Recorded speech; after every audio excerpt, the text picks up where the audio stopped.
Greetings all. Well, what's new? Yeah, every morning there's something, you know? Well, some of the viewers that had recently moved here to the Big Island and had dropped by to visit with us several times and brought us some lunch and so on, well, they'd heard about my cracked rib. Well, look what they brought me. This came in the mail from Amazon the other day. It's pretty slick. This is a folding. There you go. This is a folding grabber. So I don't have to bend over to pick stuff up. Well, it's not doing my belt line any good, but it helped me with the ribs. The only problem is here that Gracie, who usually trusts me, does not trust this tool if I try to pick her up with it. She doesn't like it. She runs. She says, "Oh no, he's got that thing." It's, danger, Will Robinson. Yeah, so thank you very much. It's pretty slick the way it folds up like that, I think. I'm shocked, but I shouldn't be, I guess, that Chevrolet has discontinued the Bolt as of the end of this next coming year. I guess it'll be available yet for the rest of the season, and then that's the end of it. Now, they claim the reasoning for this wasn't because the car was unpopular. It was actually one of the more popular electric cars on the market today. I have one. I love it. Okay. Personally, I think out of the 24 Chevrolet cars I have owned since I was a boy, this is the finest Chevrolet ever made. But Chevrolet claims that improvements in the technology and the upcoming models are really going to make the Bolt obsolete. So they're discontinuing it. I guess they cleared out the plant where they were going to make the things in favor of using it for EV pickups. I guess Chevy figures their pickup is going to be a big deal. So anyhow, the Bolt is still available, and Chevy had recently lowered the price. Yeah, current list price on the basic model is $26,500. Now, that's pretty cheap when it comes to any kind of a car these days. But if you include in that the point of sale credit of $7,500 when you're buying an American-made EV, they're not discontinuing the car because it was unpopular or because there was anything really wrong with it. They just claim that the new Cadillac, the new EV pickups and that are going to be technologically more superior. I suspect they've increased range. Maybe they figured out how to get it to charge quicker. I mean, these are obviously things that have worked against the EV since they were introduced here, is that, well, we're definitely lacking on charging stations. And so those of you who do not own your own charging station, you may find this problematic. I'd say anybody, though, that has less than a 200-mile commute, this is a perfect car. Yeah, I mean, I can manage to push it out pretty close to about 285 miles before it goes completely flat, and you don't do that with them. But, yeah, if there's a couple hundred miles going around over here to the Kona and back, and the cars will do that between charges. Anyway, right now, you can't get an EV any cheaper, and so my suggestion is grab them while you can.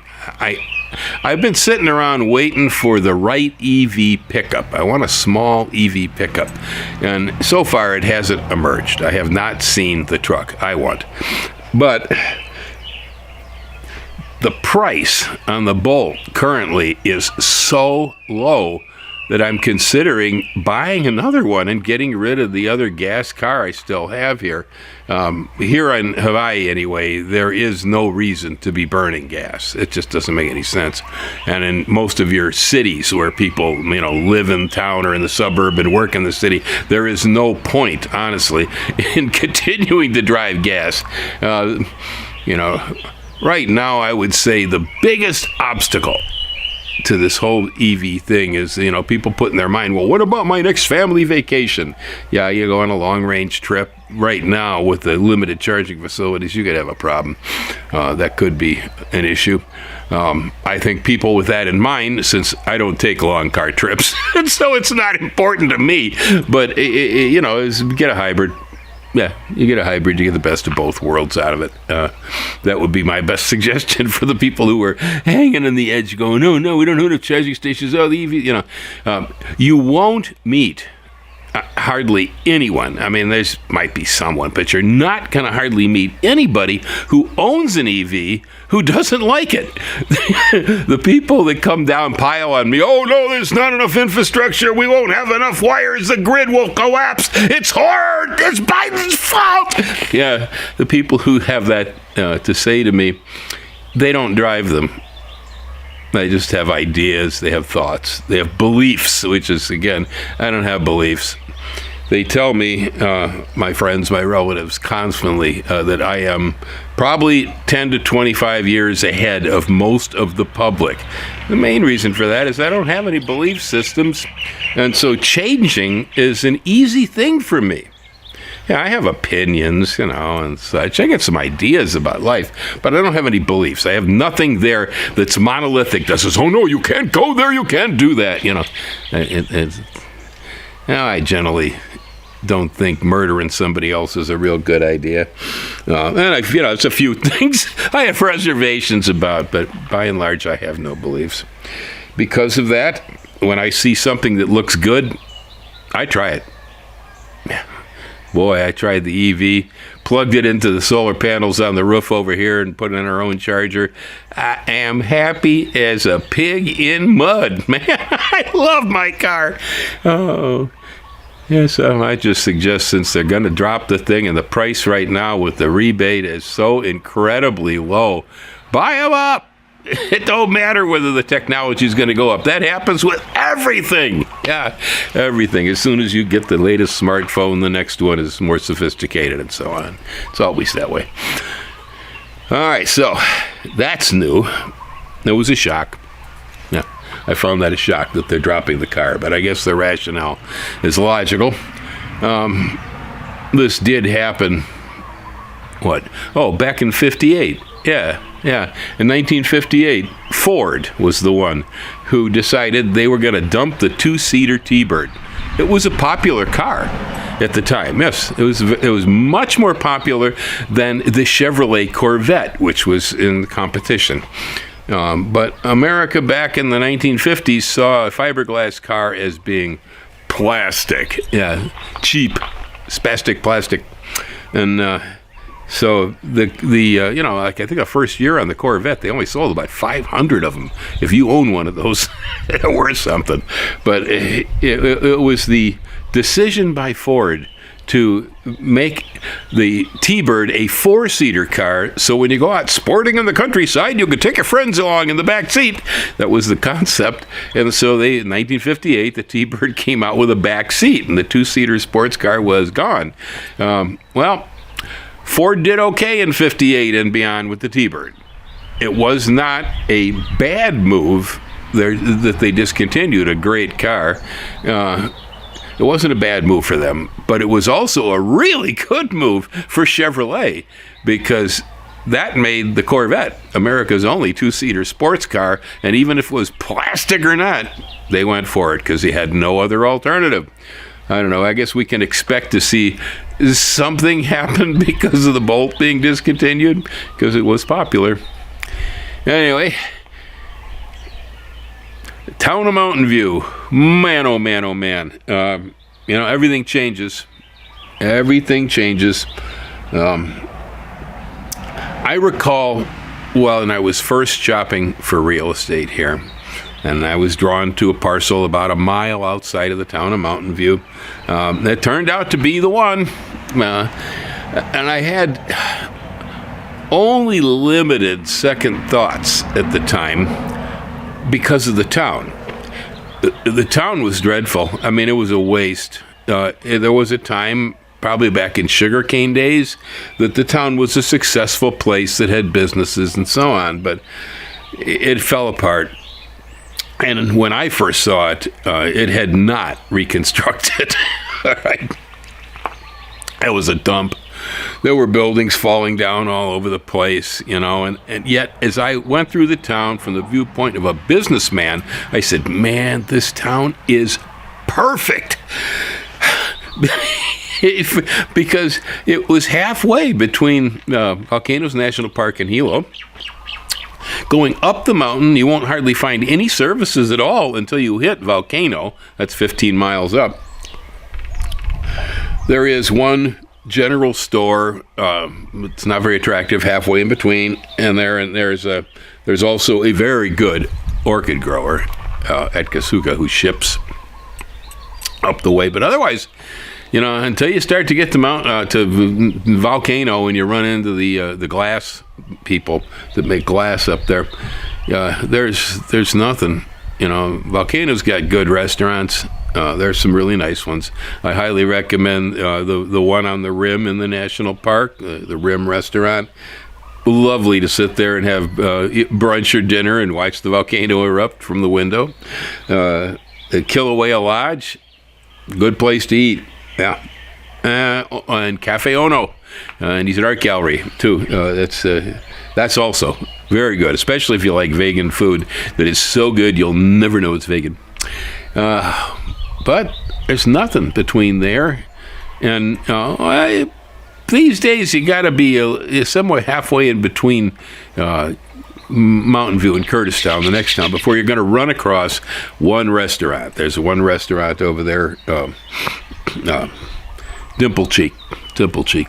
It's okay. Yeah, I've eaten there a few times. It's okay. The fish and chips isn't bad at all. This is nothing great, but it is the only one.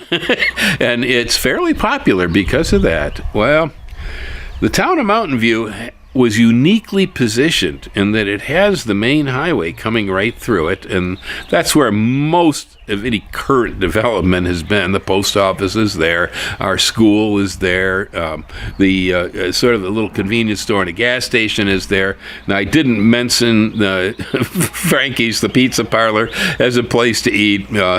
It's probably a shade above Domino's, but that ain't saying much, folks. Anyhow, there is one place you can get food. There is also then, though, inside the town. See, the highway goes through like that, but then adjacent to it, there is a parallel road that's the old road. It's the old in-town road. And most of the lots that face the highway also face that road. And so businesses can be accessible from both directions. This is incredibly important as far as I'm concerned, on a town where people might just be passing through on the way to the volcano, Now, if they're passing through on the way to the volcano and they can see everything that's going on in the town from the highway, they may just pull off and go into the old town. Yeah. And if they did that, there's a lot of room in there for development. But when I first saw it, I said, yes, tremendous potential, possible great future, but the place is a dump. The houses were falling down here and there, decomposing buildings, things that, if you said boo and the termites let go, the whole thing fall right over. Some of them did lately, too. Anyway, so that brings us to the highway speed problem. Yeah. Like I said, I don't have a whole lot of beliefs. When they started to lower the speed on the highway out here from 55 down to 35, well, I was up in arms, along with a few other people. And they did take it back up 40 miles, or to 45. They took it back up 10.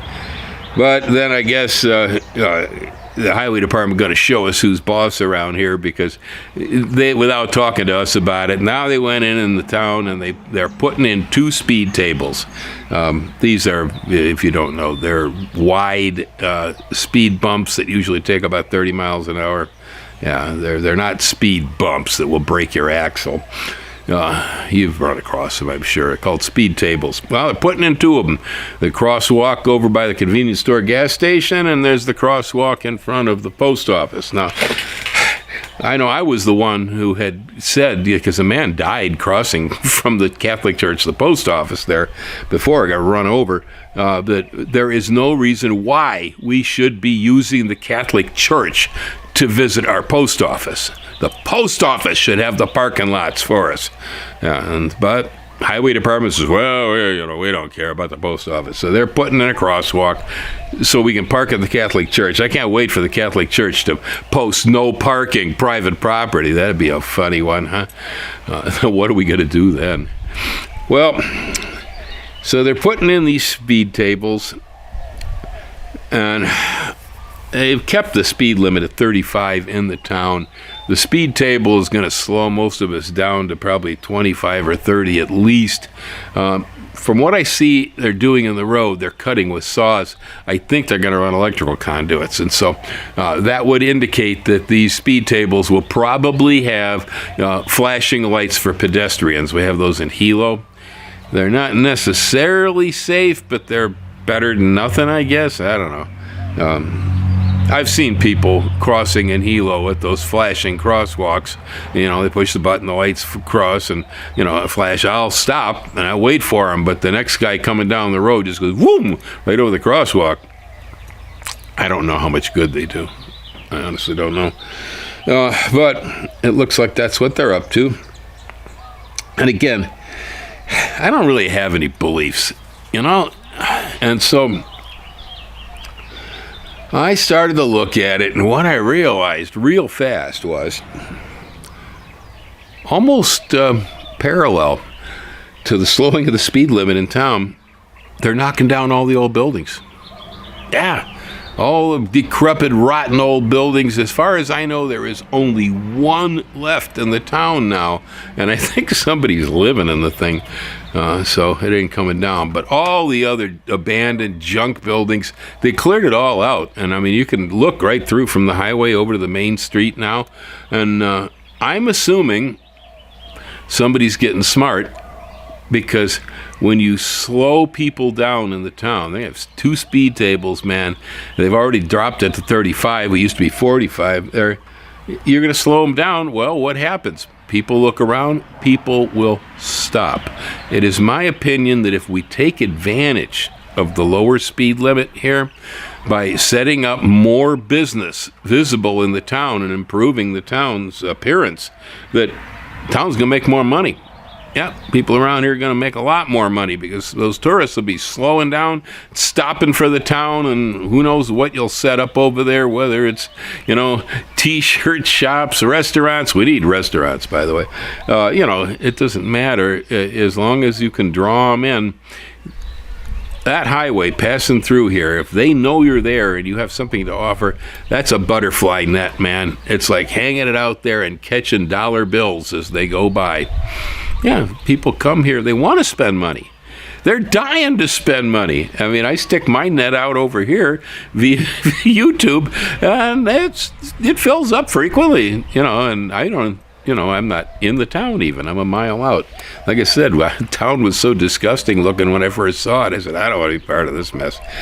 But it wasn't long after I moved in here that we did have a meeting. There was a meeting organized when Pahoa was in the process of upgrading. They had all kind of commercial business and stuff starting to set up in there, Kentucky Fried Chicken and whatnot, building new shopping centers and so on. And they were seeing Pahoa as a site for growth in commercial development.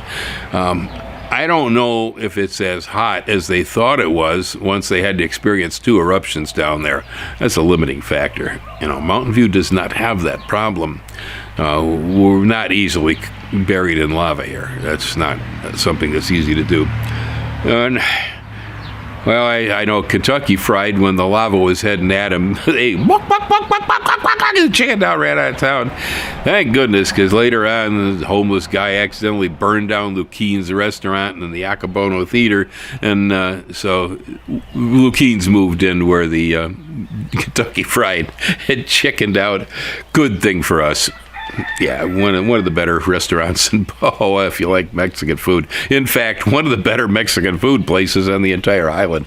He's got a second one opening in Hilo now, too. I keep driving by going, is he open? Is he open? Yeah. So when Pahoa started that, someone up here, our local supervisors and maybe some of the senators or something, I don't recall who organized the meeting. We had a meeting here in Mountain View at the school about the future of the town. Now, at the time, they were looking at Pahoa and they were seeing that the population's going to grow here in Mountain View and things were going to develop, and if we didn't approach it right, we could end up with, a whole lot of 7-Elevens or something facing the main highway, which was not in anybody's mind. We wanted to see local, smaller, independent businesses operating here within the town. We didn't want to see a lot of corporate stuff set up along the highway. Well, it looks like we are in the process. With all the old buildings knocked down, there's a lot of space, and nobody's spending money on clearing that land and getting rid of that junk unless they got something in mind. They can see it. What they had predicted during that meeting years ago is beginning to happen now, and it's happening fast. And the whole thing is associated with slowing down the traffic. So, I guess I have to take a different approach to this. Every dark cloud is a silver lining, I think someone told me one time. BS.